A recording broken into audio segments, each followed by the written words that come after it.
The Jewish community is feeling a lot of uncertainty and fear at the moment. Have our governments and security agencies been doing enough?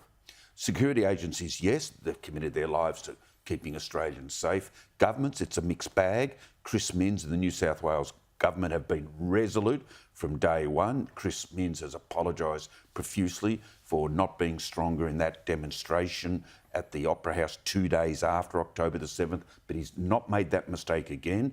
And the police forces take their lead from their from the elected government of the day. So the New South Wales Police on the weekly Sunday pro-Palestine demonstrations have been strong and they've been controlled and inconvenience to the public minimised. Jacinta Allan in Victoria has been hopeless, meek.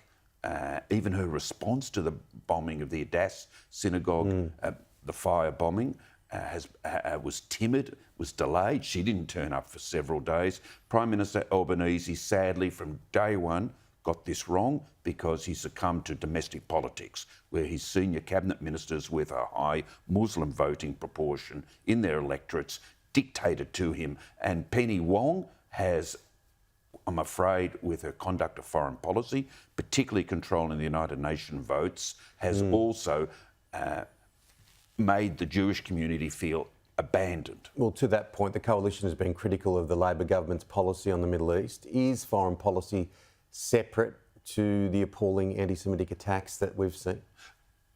They're separate to the offenders who are undertaking these car fires and the graffiti and now the firebombing of the synagogue, because it's not as if they're even aware of these United Nations votes, but the anti-Israel United Nations voting record of Australia in past months does feed into the Jewish community's feelings of insecurity and fear.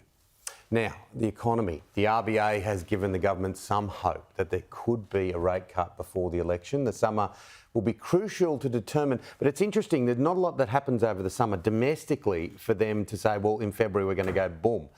There could be some variables coming out of other parts of the world, but last week you said there's no chance of a rate cut before the next election. Are you wobbling? Well, I was wobbling on Tuesday when the Reserve Bank held out a glimmer only, and it's reading of the tea leaves on Tuesday. But by Thursday, with unemployment announced at 3.9%, an immediate interest rate cut's been abandoned. So you won't get an interest rate cut in February. Mums and dads are desperate for it, aren't they? Oh, they are so desperate for it. 4.25%. Of course, people need relief. There'll be new inflation figures around for the February meeting. I don't think there'll be an interest rate cut in February. Could be March, April.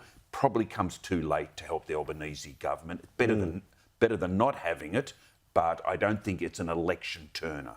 The Peter McGauran crystal ball does work well. You declared the US election very early, much earlier than most. Who's going to win the Australian election? Can I reserve finality on that for a few more weeks or months, Tim? Because it's so close. It's very close. And that in itself is a story that Peter Dutton and the Coalition are so competitive. But we are campaigning now, aren't we? Campaigning. He's got the primary vote of the Coalition up to 40%. That puts him within reach of the 43%, if you like. Labor's primary vote is disastrous at 29-30%.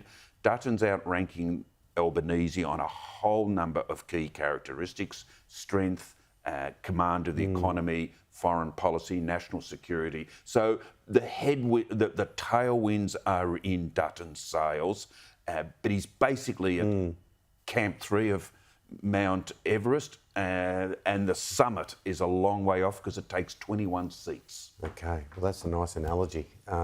Climbing Everest. I will see you next week.